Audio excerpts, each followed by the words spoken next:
Hey guys, how you doing? Welcome back to my YouTube channel. My name is Funke. Thank you so much for joining me today. Okay guys, it is day 8 of Bbnaija Pepperdem Reunion show, and I'm here to come fill you in on everything that happened today. Okay, so let's get right into it. Bbnaija Pepperdem Reunion show. You know, in the past episode, I've always been feeling that some people were like just seat fillers at the reunion. You know, they are there, but you don't know that they are there. They're just there to be there because they are Pepperdem former housemates, and of course they have to be invited to the reunion. They are not noticed, they are not talking, no question is thrown to them, they are just there coming to mark attendance. So I feel it is fair for people that decide to have a particular episode that has all these kind of people in the house, that's in the room. Let's talk about those that, you know, were evicted early on the show. So on this episode, guys, we had people like Nelson, Toyo, Jeff, Thelma, Avala, Kimopra, and then Islamo joined virtually. So the show started with Ebuka playing clips of the housemates' evictions, you know, the emotional part and all that.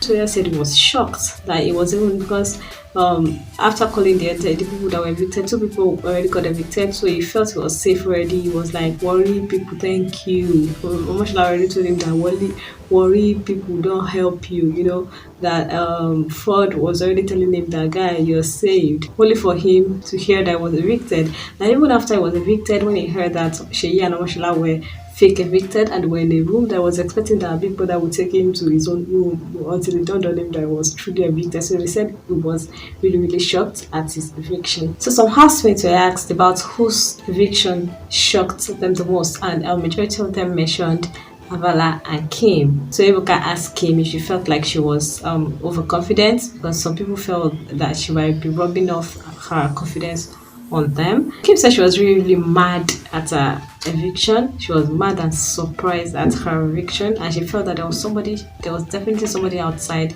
you know, who messed up with the whole thing. That how did it happen? Why was she evicted? She said she was really mad, and she couldn't she just wanted to know that person outside so that she could ask the person and deal with the person that, hey, why did you mess up with me or with my vote or anything like that.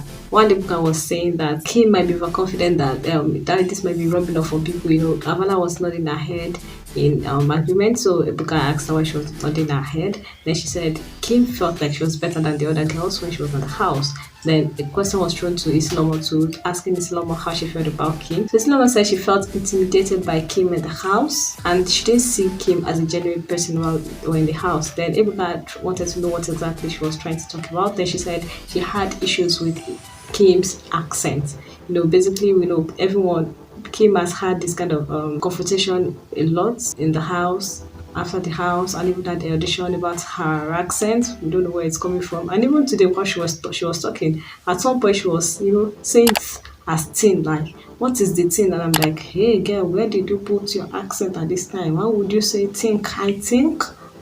Alright, so someone said she had a problem with Kim's accent, and she talked about the times that she felt Kim was, you know, overbearing and feeling overconfident. So she said there was a time that Kim had to put water in her eyes to form tears, you know, to pretend like she was crying. And there was a time that she told Jeff to get up off a chair because the chair was for veto power or for head of house or something,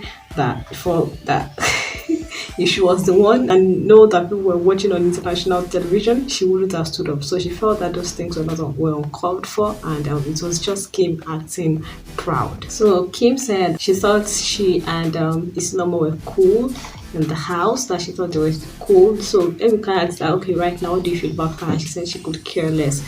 But anyway, fortunately for her and for Islamo feels the same way. So the feeling is mutual. She said she doesn't feel, you know, any sort of special way towards Kim right now. A clip of some housemates being asked who they felt was boring in the house was also played. So some people said Diane was boring. Some people said Avala was boring. Then Toya said Nelson was boring. And then Uncle Nelson was asked what he feels about this, and he said he's surprised. Fine, it is very much okay for you to be surprised that someone said you are boring. That she said he was surprised that Toya said he is boring. Said, okay, why are you surprised? Uncle said, I was cooking for this guy. I gave up my room for this guy. And then I was thinking like, have they changed the meaning of boring in the dictionary? Nelson, how does you cooking for toyo and you giving up your room make you fun? Being you can be nice, you can be selfless and still be boring. Nigga said you are boring. He didn't say that you were wicked.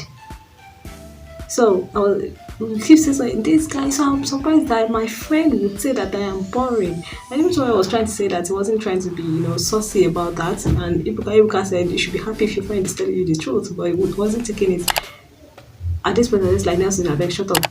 Go back to your house and go and read your encyclopedia or go read your dictionary. You don't know the definition of boring. Okay, so that's it about it. Nelson was really, really trying, to cause a fire that is not there. Some people were asked that if they had the power to bring someone to the house, who would they bring back? So a lot of people said Avala. Jeff said if he had the power, he would give Mike off to bring back every other person that had come. So when he was told to explain this, now I understand why. In the previous episodes where Jeff appeared, it was just like a figurehead there. It was just like a seat filler there. I don't understand why he was talking, picking his word. I was dozing when Jeff was talking, guys. Was trying to explain when he was trying to give people coins, blah blah blah. He was just speaking his words like a 70-year-old man that is telling stories to some kids. So my coins, I had 300 coins. I gave 100 coins to Mike. I gave 50 coins to Avala. Then the whole thing happened that he was supposed to, there were some coins I was supposed to give Avala and he didn't give Avala. He gave it to the boys instead and all that. The story was just rumpled up. It wasn't necessary. It wasn't understandable. Then Avala, at this point, Avala was like, no, that guy. Wow, in the house, you were fake. You were trying to win your way to the side of the boys.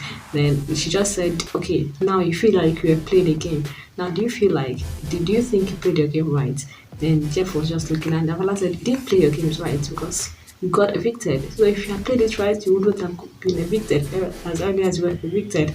So Avala was really pissed by what Jeff did anyway. Then she said Jeff was really fake in the house and felt like, and that's why she also feels that Jeff and Kim were like the same. They were like feeling like they were king and queen of the house. They were really fake in the house. So Thelma had to talk about her fish fight with Tacha. If you guys can remember, there was a time that Tacha was eating, then Thelma took Tacha'S fish.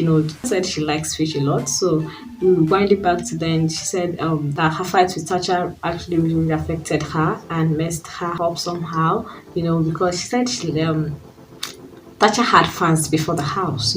She had a whole lot of people that even she personally, Thelma, before the house, she didn't have up to 1,000 followers on Instagram, but Tacha had thousands of followers. So it messed with her because she feels that people would come for her, and then she said that because Tacha'S fans are like Tacha. Okay, it's like, okay, what do you mean? Even the people are like, no, what do you mean about that? Then he said Tacha'S fans are people like, even if Tacha is doing wrong, they will fight for her.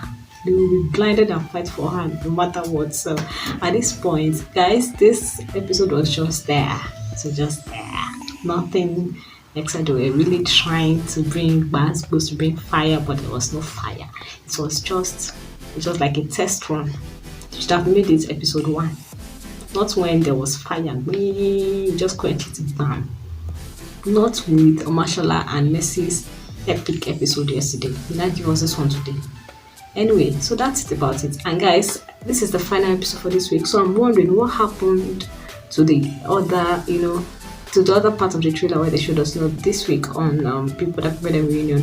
What happens to the other part where Messi was telling somebody that I don't like you, you don't like me, I don't know you from anywhere, I don't know you from anywhere. I don't know you, I don't like you, you don't like me. So when I see you, anything can happen. And the housemates, writing names of those that they disliked in the house or something like that. What happens to all those clips? I guess it will have to be some other week. Anyway, thank you so much for watching. That's it about day 8 of Bbnaija Pepperdem Reunion. My name is Funke Oshi. Let me know what you feel about this reunion in the comment section. Don't just watch and just walk away. Like I always say, drop your comments down below. Like this video, if you liked it literally while watching, like it physically. If you've not subscribed, please subscribe to my YouTube channel and turn on the notification bell so I can always be the first to get notified anytime I post any video on here. I'll see you next time. Bye.